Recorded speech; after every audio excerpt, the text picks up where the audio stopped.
নবীজি সাল্লাল্লাহু আলাইহি সাল্লাম বলেছেন, মানুষ যখন কোনো গুনাহ করে, আল্লাহর কোনো নিষিদ্ধ পথে যায়, কোনো একটা পাপের কাজ করে, মোবাইলে একটা হারাম জিনিস দেখে ফেললেন, একজন পুরুষ পর্নোর ছবি দেখলেন, মজা নিলেন, গুনাহের কাজ করলেন, এর ফলে কি হবে? অন্তরের মধ্যে, অন্তরটা কিন্তু ফ্রেশ ছিল, এটাতে একটা দাগ পড়বে। একটা গুনাহ করলে একটা দাগ পড়ে, হাদিসে আসছে। আরেকটা গুনাহ পড়লে আরেকটা দাগ পড়ে, আরেকটা পড়লে আরেকটা দাগ পড়ে। এভাবে পড়তে পড়তে একটা স্বচ্ছ আয়নার উপরে যেরকম অনেক ময়লা পড়লে যেরকম সে আয়নায় ভালো মন্দ চেহারাতে কি আছে না আছে বোঝা যায় না, ঠিক একইভাবে একটা অন্তরে যখন অনেক গুনাহ করতে করতে করতে করতে কলুষে পরিপূর্ণ হয়ে যায়, তখন এই অন্তর দিয়ে কোনটা ভালো কোনটা মন্দ, কোনটা হক কোনটা বাতিল, কোনটা সত্য কোনটা মিথ্যা, কোনটা জান্নাতের পথ কোনটা জাহান্নামের পথ, এটা নিরূপণ করবার ক্ষমতা থাকে না। এই জন্য আমার অন্তরকে পরিশুদ্ধ করবার জন্য 1 নম্বরের কাজ হলো সকল প্রকার গুনাহ থেকে বাঁচার জন্য সর্বোচ্চ সংগ্রাম করা। এরপরে যদি গুনাহ হয়ে যায়, ওই যে অন্তরে গুনাহ হয়ে গেছে মানে দাগ পড়ে গেছে, এই দাগ রিমুভ করার জন্য উপায় আছে। গ্লাস পরিষ্কারের জন্য যেরকম গ্লাস ক্লিনার আছে, ঠিক একইভাবে অন্তর পরিষ্কারের জন্য কল ক্লিনার আছে। সেই ক্লিনারের নাম হলো তওবা। সেটার নাম কি? তওবা। বান্দা যখন তওবা করে, আত্তাইবু মিনাজ যামবি কামা লা যামবা লাহ, তার অন্তরে যে দাগ পড়ে যায়, ভালো করে তওবা করতে পারলে সে দাগ মুছে যায়। তাহলে আমাদের নিজেদের পরিশুদ্ধ করার জন্য 1 নম্বর স্টেপ হলো কি? গুনাহ থেকে বাঁচার জন্য সংগ্রাম করা। অনেক নফল নামাজ দরকার নেই, অনেক নফল দানও দরকার নেই, অনেক তাসবিহ না হলেও চলবে, অনেক তেলাওয়াত না হলেও চলবে, কিন্তু যেটা না হলে চলবে না সেটা হলো কি?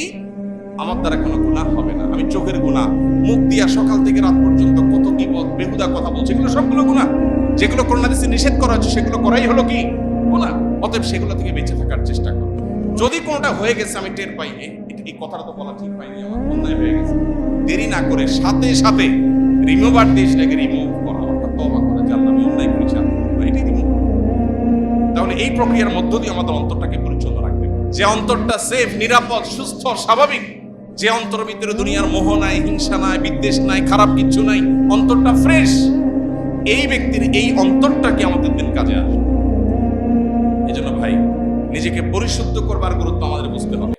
সোশ্যাল মিডিয়ার এই যুগে আমরা সবাই অলমোস্ট নিজের চাইতে পরকে নিয়ে বেশি ভাবি।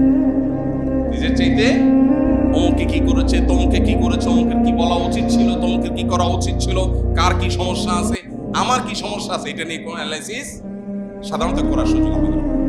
ওই যে শুরুতে বলেছি, আল্লাহ রাব্বুল আলামিন দুনিয়াতে যখন পাঠিয়েছেন তখন একটা মন দিয়ে পাঠিয়েছেন। সেই মনটাতে কোনো নোংরামি ছিল, কোনো কলুষতা ছিল, কোনো খারাপ কিছু ছিল? আল্লাহ কিয়ামতের দিন আবার বুঝে নিবেন, বান্দা তোমাকে আমি একটা ফ্রেশ, রোগমুক্ত, পরিচ্ছন্ন অন্তর দিয়ে পাঠিয়েছিলাম, তুমি আমার কাছে এসেছো এমন একটা অন্তর নিয়ে যে অন্তরে শত শত মানুষের প্রতি শত্রুতা, বিদ্বেষ, অহংকার, খাই লোভ, মোহ, দুনিয়ার সমস্ত রোগ দিয়ে সেটাকে পরিপূর্ণ করে তারপর তুমি আমাকে দিয়েছো। আমি অন্তরটা অ্যাকসেপ্ট করবো না। আমি যে পরিচ্ছন্ন অন্তর দিয়েছি আমি সেটাই রিটার্ন চাই। যদি সেটা দিতে হয় তাহলে এখন থেকে আমাদেরকে আত্মশুদ্ধির অভিযানে নামতে হবে, নিজেকে সংশোধন করার কাজে নামতে হবে। আল্লাহ আমাদের সবাইকে সেই তৌফিক দান। সবাই চেষ্টা করবো তো ইনশাআল্লাহ। আল্লাহ বলেছেন, ইয়া আইয়ুহাল্লাযীনা আমানুত্তাকুল্লাহ ওয়া কুনু মা'আস সাদিকিন, এই ইমানদাররা তোমরা তাকে অবলম্বন করো আর নেককার, আল্লাহওয়ালা, মুত্তাকি, পরেজগার মানুষের সুহবতে থাকো। সাহচর্য অনেক গুরুত্বপূর্ণ।